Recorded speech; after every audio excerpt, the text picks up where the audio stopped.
Ayan, so ang gagawin natin ngayon ay yung actual screens na and using yung Bootstrap. So yung pinakauna natin gagawin ay isa-set up muna natin yung Bootstrap. So ang gawin natin, i-open natin yung ating Visual Studio Code, then File, Open Folder, tapos gawa lang kayo ng folder, let's say 4A BS 04 BS, then last name and first name, and then select nyo lang. So pagka-select nyan, by default gawa tayo ng ating index.html as well as yung ating CSS folder. Ayan. Next, pumunta tayo ng ating browser. Then hanapin natin yung Bootstrap. Ayan. So, ang gagawin natin, kukunin natin ito, yung nasa taas, yung NPM. So, required na dito yung Node.js na naka-install. Tapos, balik lang kayo dito. Punta kayo dito sa terminal, sa taas, new terminal. Then, i-paste nyo yung nakuha nyo sa Bootstrap page. And then, hit enter lang. So, hintayin nyo siya mag-install. So, ito kasi is para magamit nyo yung Bootstrap na offline. Hindi kailangan ng internet. So, kailangan natin set up muna natin yan dun sa ating HTML. So, let's say login page. So, ang una natin gagawin, ililink natin siya, yung style sheet niya. So, link CSS. Ayan. Tapos, /module bootstrap this CSS and then yung kanyang min.css. May makalagay. Ito. Ayan. Then sa baba, before yung end ng body, lalagyan naman kayo dyan ng src, script pala, hindi src. So, script, src, /node modules, bootstrap, this.js, and then yung bundle min.js.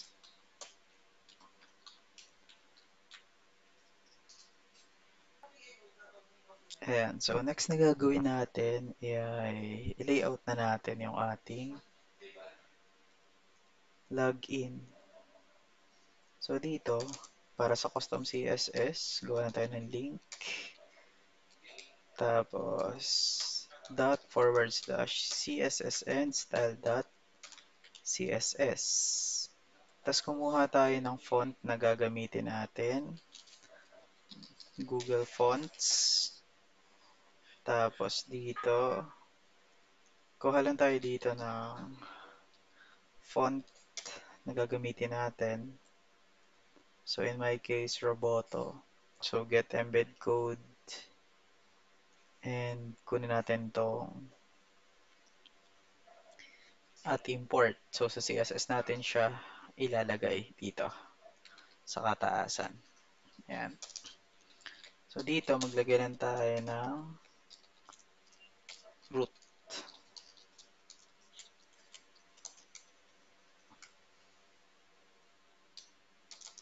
And then, HTML. Ayan. Bali dito pala, kapag may bootstrap, automatically na siyang nagre-reset. Hindi na natin siya kailangang i-manual. Na margin 0, padding 0, box sizing border box. Yan. So dito, gagawin nyo lang dito ay yung mga variables, just like last time. So, font, style. So, kuha tayo dito sa ating browser, yung ating pinagkunan. Font family. Yan. Kunin lang natin to, copy, then balik dito. Yan, save lang natin. So, dito, lagyan natin ang font, family, var, font style para gamitin niya yung default na font. So, balik tayo dito. Una, maglagay tayo ng dot container para sa container class. So, yung container is predefined na yan sa loob ng Bootstrap. So, meron dyan, container. Pag sinearch nyo dito, ayan. So, ito kasi yung mga responsive design na. Ito yung mga breakpoints niya. Kung saan siya magti-trigger. For example, for small screen, ranging from 540 pixel. So, lahat naman yan nandito. So, ang kagandahan dito sa Bootstrap, kukunin nyo na lang yung mga component na kailangan nyong gamitin.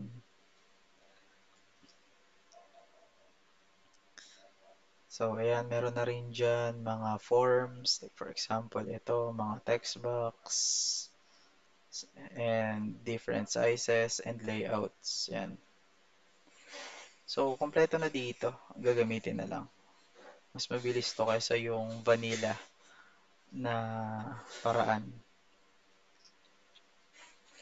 So, gawin natin sa loob ng container, maglagay tayo dito ng dot row,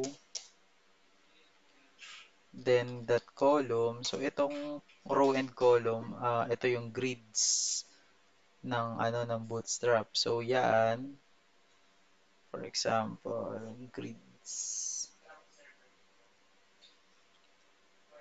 Yan, ganyan kasi yung itsura niyang grids. Ito. So, ayan, itong row, ito yung ito yung pinakang parent. And then itong mga columns, ito yung mga child niya. So, kapag kasi ganito, call, auto size yan. Kung ilan yung laman, mag-automatic resizing yan. Pero pwede namang mag-specific. So, dito pala meron na itong 12 columns na pwedeng gamitin. So, 1 to 12 para, for example, masukat nyo yung need nyo na sukat. So, dito, meron naman dito nakalagay sa breakpoints kung ano-ano yung mga tatamaan niya. Ayan.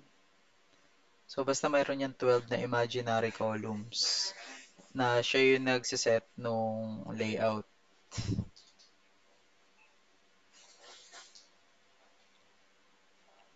Yan. So, basahin nyo na lang dito sa docs kung meron kayong gustong i-check. So, ito pala yung pagsiset. Column small.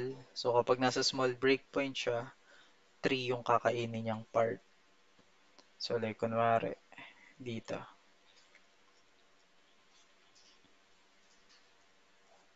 Pwede nating i-test yung mga columns. Hindi, ganito na lang gawin natin.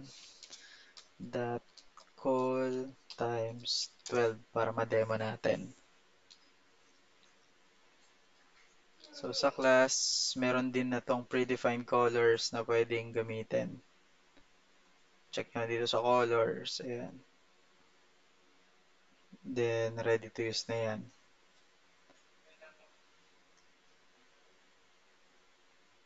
Ayan.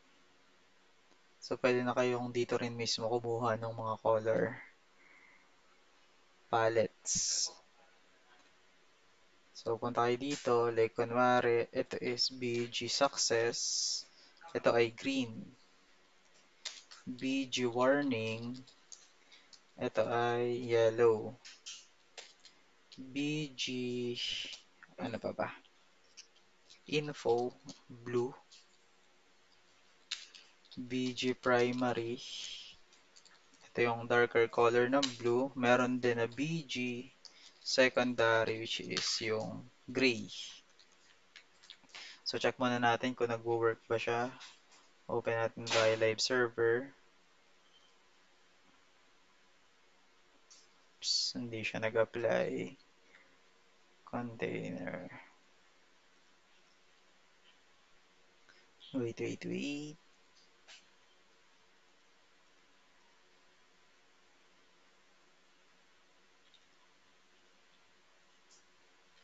So dito maglagay pala muna tayo ng min VH 100. Ayan. So check natin kung may pagbabago na ba siya. Check natin ba't di siya nag-apply. Min VH 100. Then rows, columns.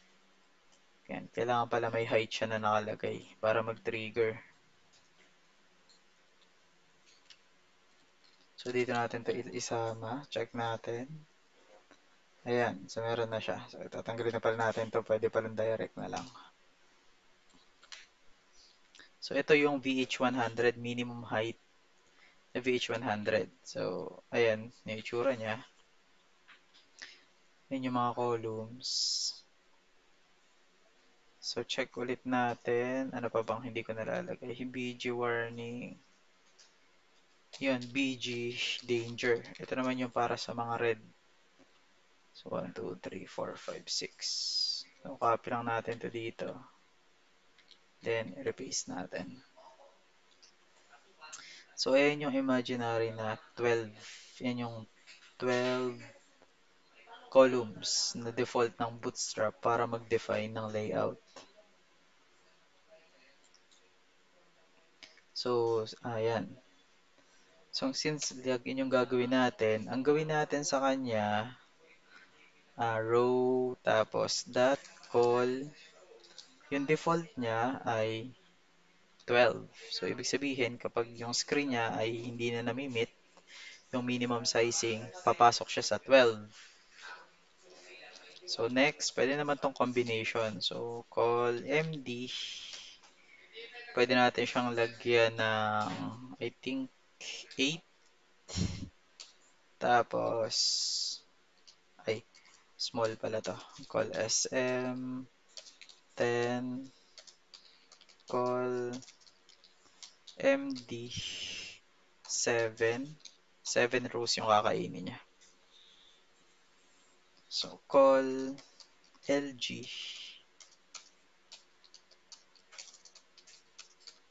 LG. Kakainin niya ay, I think, 4. No, 5. Ayan. So, pwede naman yung multi-class sa HTML5. Next, meron na din ditong built-in na card. So, yung card na yan, yung mga pinagdata-type ko na yan, dito na lang din yan makikita. Like yung mga columns kanina. So, dito, meron ditong card. Ayan. So, predefined na yan. Gagamitin nyo na lang kung paano. So, yan. So, pwede kayo dito maglagay ng dot card header. So, may tatlong part dyan. Wait, check nga natin.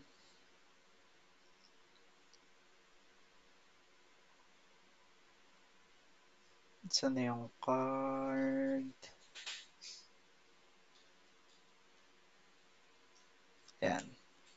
So, tama. May card header nga siya.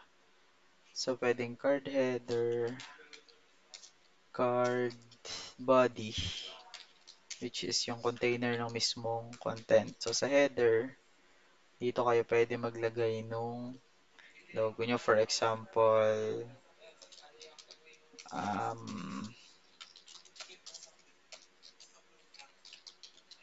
welcome, welcome back. Ayan, kunwari, ganyan. So, pag chinek natin yan, dito sa ating design, ayan, yan yung itsura niya. So, gawin pala natin, kuha rin muna tayo ng icon. So, box icons. Ito ulit yung ginamit natin last time, pero at this time, ay gagamitin na natin siya as NPM. Saan yung NPM niya? So, npm. Lagay tayo dito ng box icons. Search nyo lang dito sa npm. Ayan. Tapos, copy nyo to. Ayan, click nyo yan. Balik kayo sa terminal, then paste.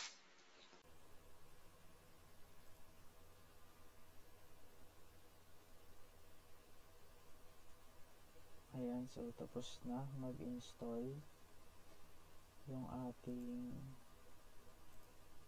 icons. So, para magamit yung icons, font din siya, font style sheet din siya. So, link, wala palang dot, link, tapos dot / node modules, tapos box icons, list, and CSS pala mo, CSS, then box icon.min.js. So, ang gawin natin, I think, ito, tanggalin natin yung header niya para modern design yung magawa natin. So, ito pa lang siya.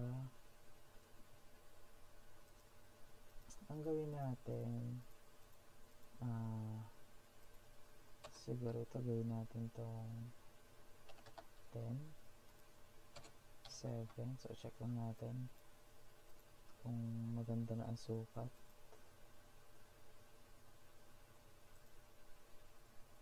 Ayan, medyo maluwang-luwang na. So, kasunod, sa card body, pwede tayo dyan maglagay ng another row. Tapos, call 12 dot call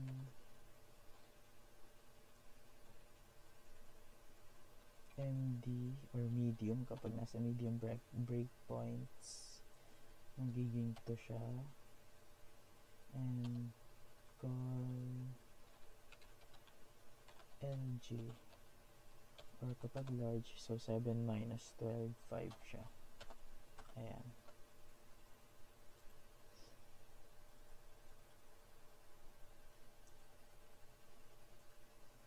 So 12 daw siya kapag maliit, then 2, siguro gano'n natin 3 kapag medium, and 4.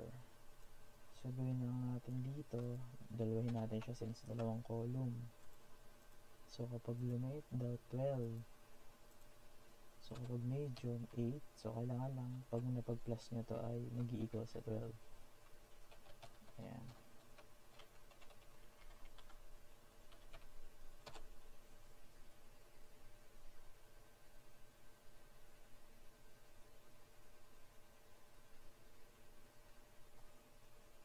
Ngayon, kasunod, kuha tayo ng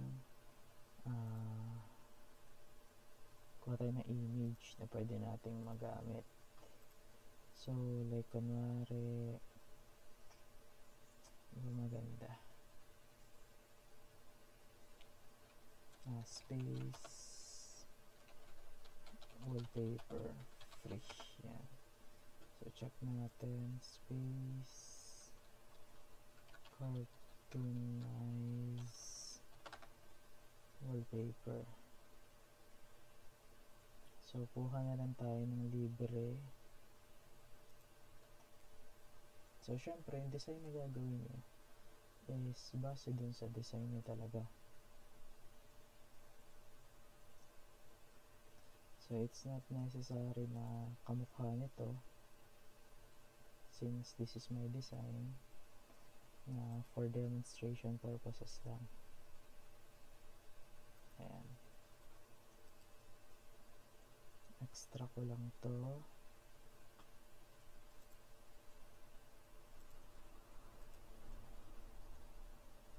So, kung ano mga extractor ang meron kayo, extract nyo lang.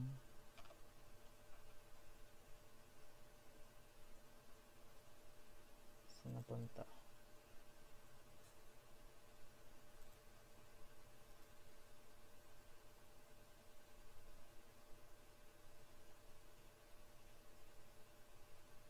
Ayan. So, ang kunin lang natin yung JPG. Punta tayo dito. Paste natin siya. So, para malinis, gawa tayo ng assets. Sa loob niyan, maglagay tayo ng img. Sa loob ng img, doon natin ipasok si JPG. Yan. So, siguro, lagyan lang natin ito ng name na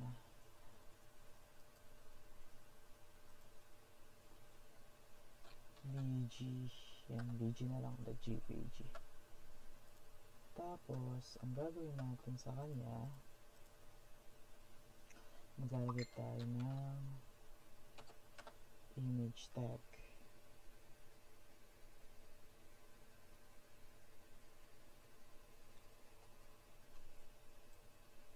So, image and div img. Tapos, sa bootstrap kasi, meron na ditong tag dito. Meron na ditong pang layout ng image, kumbaga auto fit na. So una, ilocate muna natin yung ating image bg, yan. Tapos ang alternate nya login background.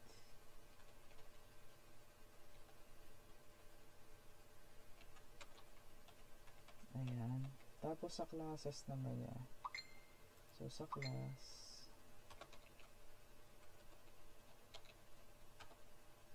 meron kasing img fluid na class ang bootstrap para automatically siyang maging responsive. Ayan. Tanggalin nga natin to. Ayan. So, lagyan natin to ng tanggalan pala natin siya ng border kasi kung papansin nyo, ito, meron siyang mga ayan, meron siyang border sa gilid, which is galing siya kay card body. So, ang gawin natin sa kanya, dito sa ating design, sa card body, lagyan natin siya ng M0 at saka P0, means reset yung margin at padding sa 0 para ma-maximize niya yung remaining. Ayan. So, pwede naman natin, kagaya niyan, masyado siyang lupit, pwedeng gawin natin, since medium screen lang ako, 4 and 8 din. So, pag chinek natin yan, so depende naman yung kung paano nyo tatansyahin yung laki nung design nyo. So, hindi pa rin sa akin okay. So, 5 and 7. Ayan. So, medyo okay na sa akin yan.